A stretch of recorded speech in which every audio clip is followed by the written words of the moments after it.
नमस्कार, मेरा नाम डॉक्टर शिंजनी पांडे है। मैं मुंबई में गायनेकोलॉजिस्ट और लैप्रोस्कोपिक सर्जन हूँ। इस चैनल के माध्यम से हम कुछ ऐसे हेल्थ रिलेटेड टॉपिक्स डिस्कस करते हैं जो लेडीज़ की हेल्थ से रिलेटेड है। और आज का जो टॉपिक है वो बड़ा ही इंटरेस्टिंग है। और आज हम देखेंगे कि पीरियड्स और पिंपल्स या एक्ने में क्या रिलेशनशिप होती है। तो हम सभी ने पिछले वीडियो में देखा था कि पीरियड्स या मेंसेस आने के पहले बहुत सारी तकलीफ़ें कुछ लेडीज़ महसूस करती हैं, जिन्हें हम कहते हैं पीएमएस या प्री मेंस्ट्रुअल सिंड्रोम। वे ब्लोटेड फील करती हैं, हाथ पैर में दर्द होता है, कभी हेडेक होता है, किसी किसी को इमोशनल सिम्टम्स, इरिटेबिलिटी वगैरह भी होती है। और इसके साथ साथ कुछ लेडीज़ ऐसा देखती हैं कि उनकी स्किन में काफ़ी चेंजेस आते हैं पीरियड्स के पहले। स्पेशली यंग गर्ल्स, टीनेजर्स और जो यंग विमेन हैं वो ये देखती हैं कि जो उनकी एक्ने होने की टेंडेंसी है वो पीरियड्स के आने के कुछ दिनों पहले शुरू हो जाती है।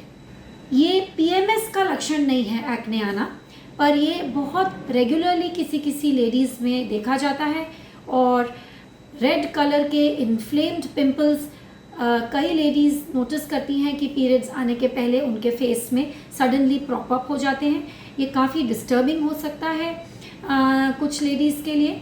तो आज हम देखेंगे कि इसका कारण क्या है, आपके पीरियड्स या आपके हॉर्मोन्स कैसे आपकी स्किन को इन्फ्लुएंस करते हैं। और अगर आप उनमें से हैं जिनको पीरियड्स के पहले मुंह पर रेगुलरली फेस पर दाने आ जाते हैं, रेड इन्फ्लेम्ड पिंपल्स आ जाते हैं just at the time when you are already facing a lot of PMS symptoms, you don't want another botheration. So आज हम ये देखेंगे कि क्या आप कर सकते हैं इसके ट्रीटमेंट के लिए। तो पहले एक जल्दी से समझा देती हूँ कि जो हमारी पीरियड्स की साइकिल है या जिसे हिंदी में मासिक चक्र बोला जाता है, उसके 4 पार्ट्स होते हैं या उसको हमने 4 पार्ट्स में डिवाइड किया है। पहला फेज़ होता है मेंस्ट्रुअल फेज़, यानी जब आपको एक्चुअली पीरियड की ब्लीडिंग हो रही है।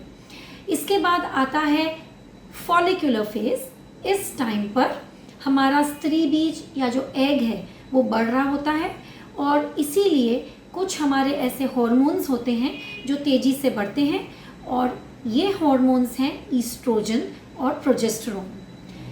जो ये फॉलिकुलर फेस है यानी कि जो फर्स्ट पार्ट है हमारी साइकिल का, उसमें ईस्ट्रोजन नामक हार्मोन की मात्रा काफ़ी ज़्यादा होती है, यानी उसका डोमिनेंस होता है। ईस्ट्रोजन हमारी स्किन के लिए अच्छा हार्मोन है। ये स्किन को स्मूथ, सपल और एक्ने फ्री रखता है।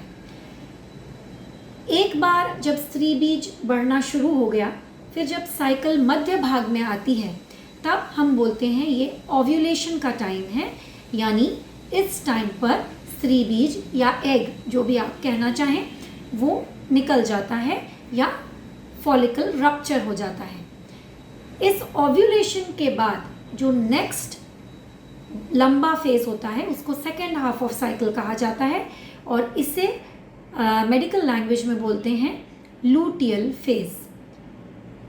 इस टाइम पीरियड पर कुछ हॉर्मोन्स चेंज होते हैं और ईस्ट्रोजन की जो वैल्यू है वो कम हो जाती है और जो हमारा दूसरा हार्मोन है जिसे प्रोजेस्टेरोन बोलते हैं वो ब्लड में बढ़ने लगता है। अब प्रोजेस्टेरोन हार्मोन जो है उसके बॉडी में बहुत सारे चेंजेस होते हैं और स्किन पर स्पेशली जो चेंजेस ये करता है वो 2 या 3 चेंजेस हैं और ये चेंजेस मैं आपको जल्दी से बता दूं। प्रोजेस्टेरोन यानी साइकिल के सेकंड भाग में जो हार्मोन बढ़ गया है, पीरियड के पहले वाला जो टाइम है उसमें ये हार्मोन तेज़ी से बढ़ता है। ये हमारी स्किन में थोड़ी सी स्वेलिंग ला सकता है और जो हमारे स्किन के नीचे ग्लैंड्स हैं, ऑयल ग्लैंड्स हैं, उनको ये उनकी जो सिक्रीशन है वो ये बढ़ा देता है। जब ऑयल ग्लैंड्स की सिक्रीशन बढ़ती है और साथ में स्किन में थोड़ी सी स्वेलिंग आती है तो ये जो ऑयल ग्लैंड्स जो ऑयल निकालते हैं वो पूरी तरह से बाहर आ नहीं पाता और कई बार ये जो अंदर ऑयल है ये स्किन के नीचे ट्रैप हो जाता है। यही कारण है कि किन्हीं किन्हीं लेडीज़ में या गर्ल्स में pimples second half of cycle में या पीरियड आने के पहले एकदम से उठ के आते हैं। तो इसका कारण आपका जो प्रोजेस्टेरोन हार्मोन है उसका बढ़ना है। ये स्किन में स्वेलिंग लाता है, स्वेलिंग के साथ साथ ये हमारे ऑयल ग्लैंड्स की सिक्रीशन बढ़ाता है। तो जब ऑयल या सीबम जो मेडिकल लैंग्वेज में कहते हैं बढ़ता है और बाहर नहीं आ पाता क्योंकि स्किन के पोर्स टाइट हो गए हैं हार्मोन की वजह से, तो ये अंदर ही ट्रैप हो जाता है। तो जब ये सीबम या ऑयल अंदर ट्रैप हो जाता है तो इस पर बैक्टीरिया इजीली लग सकते हैं। जो ऑयल है स्किन का, ये बैक्टीरिया के लिए एक्चुअली बहुत अच्छा ग्रोथ प्रोवाइड करता है। बैक्टीरिया के लिए ये नरिशिंग होता है ये ऑयल। तो कभी कभी खाली एक्ने ही नहीं, पस वाले एक्ने या जिन्हें हम कहते हैं पस्चुलर एक्ने, लाल इन्फ्लेम्ड और पस्चुलर एक्ने पीरियड के पहले बहुत सारी लेडीज़ रेगुलरली हर साइकिल में नोटिस करती हैं। एक और कारण है एक्ने जस्ट पीरियड के पहले बढ़ने का, और वो है एक तीसरा हार्मोन जिसे कहते हैं टेस्टोस्टेरोन। तो टेस्टोस्टेरोन नॉर्मली मेल हार्मोन है, यानी पुरुषों में ज़्यादा पाया जाता है हायर लेवल्स पर इसकी थोड़ी सी मात्रा फीमेल्स में भी होती है, पर ये ऊपर और नीचे नहीं होता। फीमेल्स में इसकी लेवल फेयरली कांस्टेंट रहती है, पर क्योंकि पीरियड के बिल्कुल आने के पहले ईस्ट्रोजन की मात्रा और इवन प्रोजेस्टेरोन की मात्रा तेज़ी से कम होती है, तो पीरियड के टाइम पर टेस्टोस्टेरोन की रिलेटिव इंक्रीज हो जाती है बॉडी में, और ये हार्मोन भी एक्ने या पिंपल्स को प्रमोट करता है। तो इस तरह से यदि आप देखेंगे हार्मोन्स के उतार और चढ़ाव की वजह से, सेकेंड हाफ ऑफ साइकिल में प्रोजेस्टेरोन बढ़ने की वजह से और रिलेटिवली टेस्टोस्टेरोन की मात्रा भी बढ़ने की वजह से काफ़ी सारी young women and ladies pimples की प्रॉब्लम इस टाइम पर एक्सपीरियंस करती है। अब इसको ये समझना ज़रूरी है कि पीरियड के पहले वाला जो स्किन फ्लेयर है या रेडनेस है, ये हार्मोनल एक्टिविटी की वजह से है। इसको आप डिफ्रेंशिएट करिए। एक अलग acne as a skin problem किसी किसी को होती है। ये लेडीज़ का ट्रीटमेंट एक्ने बेस्ड ट्रीटमेंट अलग होता है, डर्मेटोलॉजिकली इनको अलग तरीके से ट्रीट किया जाता है। ऑलरेडी इनको डर्मेटोलॉजिस्ट एक्ने सपोर्टिव ट्रीटमेंट देते हैं।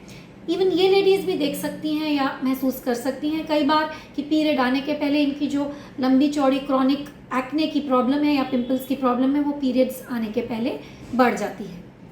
तो ये तो हमने आज देखा कि हॉर्मोन्स का क्या इन्फ्लुएंस है आपकी स्किन पर, स्पेशली फेशियल स्किन पर। अब हम देखते हैं जल्दी से कि आप क्या कर सकते हैं रेगुलरली अपनी ये प्रॉब्लम ना हो या एटलीस्ट कम हो। ये इसके लिए आप क्या प्रैक्टिसेस कर सकते हैं। तो सिंपल है, यदि आप स्किन को क्लीन रखेंगे तो जो ऑयल ग्लैंड्स हैं या जो ऑयल का जो एक्सेसिव सिक्रीशन है second part of the cycle में वो थोड़ा कम हो सकता है।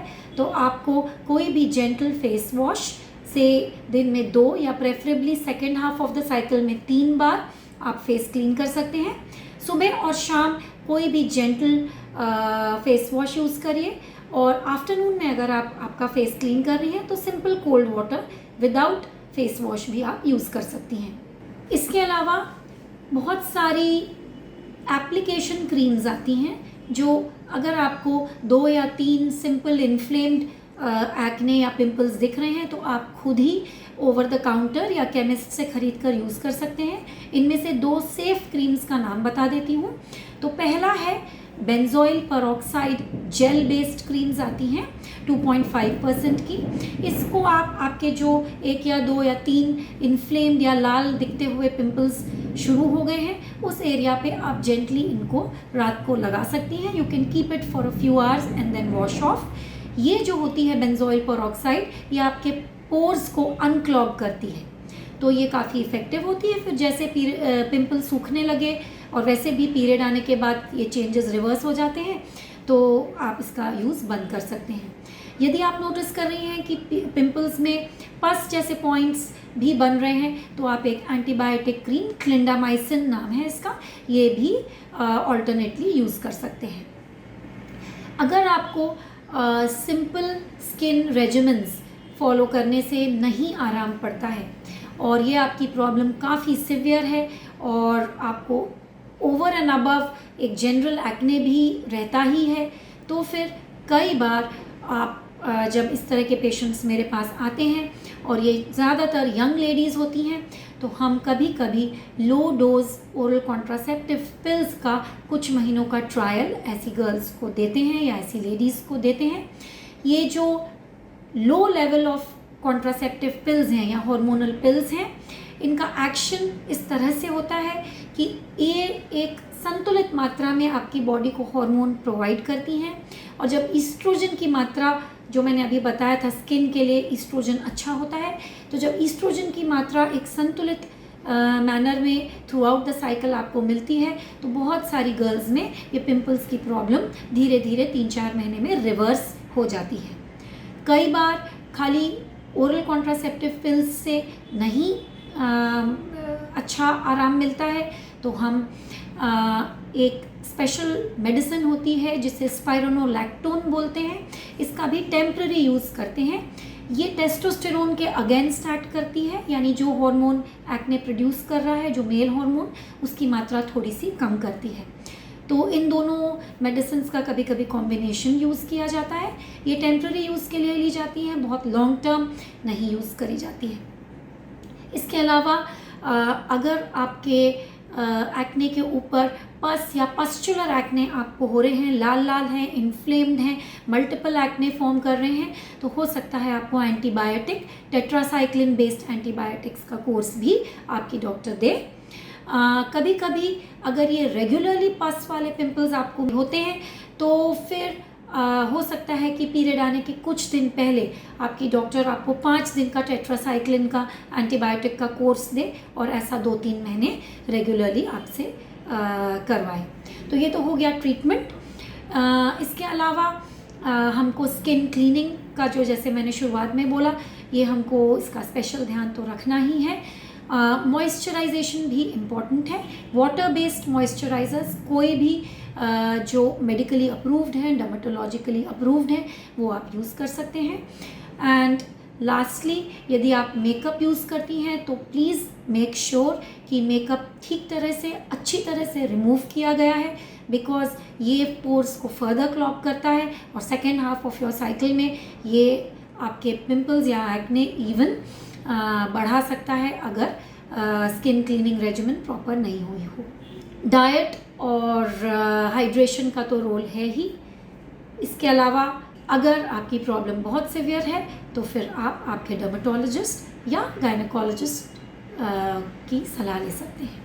आशा करती हूँ आपको ये इन्फॉर्मेशन यूज़फुल लगी होगी। आज के लिए इतना ही। नमस्कार।